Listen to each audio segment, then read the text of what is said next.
Ramadan begins. Another terror threat dominates the headlines. Of course, bombs blowing up in mosques. It's another black eye for Muslims worldwide who are trying to fight the image that extremists really represent their religion.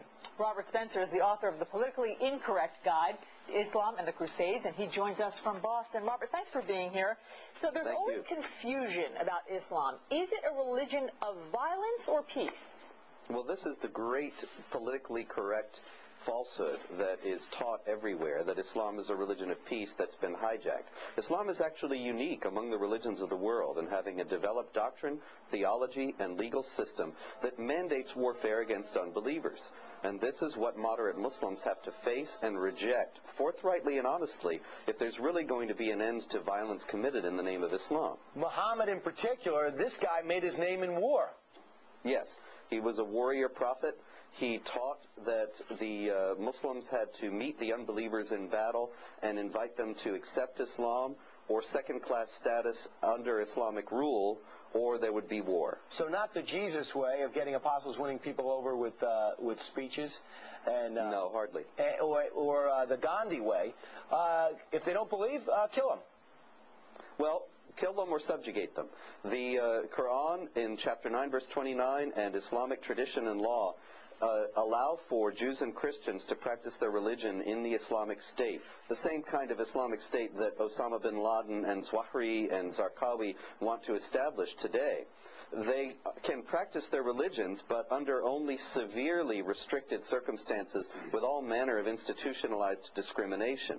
It's a funny thing that many people point to this as a great sign of tolerance and mutual respect when actually there's no sense of universal dignity or universal rights in this scheme of things, but only a decidedly second-class status for Christians and Jews. So do you reject the notion that the terrorists are bastardizing Islam? Right, they are not. They are obviously not all Muslims are terrorists, and not all Muslims endorse the terrorist perspective. However, the terrorists are working from a broad tradition within Islam, and the sooner this is recognized by Muslims and non-Muslims, the sooner that both people of goodwill in both camps will be able to find positive ways to deal with it. Well, you point out the history of Muhammad, his biography here, compared to Jesus, not saying who's right or wrong, but just comparing and contrasting. Tell me about the Battle of Badr, B-A-D-R, and how it compares to what's happening today. Well, this is a decisive battle in early Islamic tradition. It's a battle in which Muhammad, with a vastly outnumbered force, about 300 of his warriors compared to 1,000 of the pagan force that was fighting him, he prevailed. And this was considered to be a sign that Allah had blessed the Muslims and was going to prosper their cause.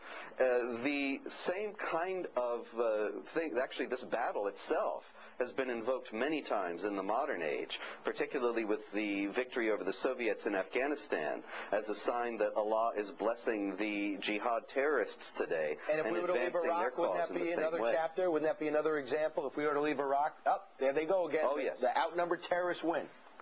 Precisely, yes. And so these kinds of things are precedents. Muhammad's example is a precedent, and he is considered to be the perfect man. So the fact that he did pursue battles, order the assassinations of his enemies, have multiple wives, that kind of thing, it's not just a matter of history. He was a perfectly ordinary 7th century warrior, but his model is considered normative for all times by mainstream Islam, and this is why this kind of violence continues to recur.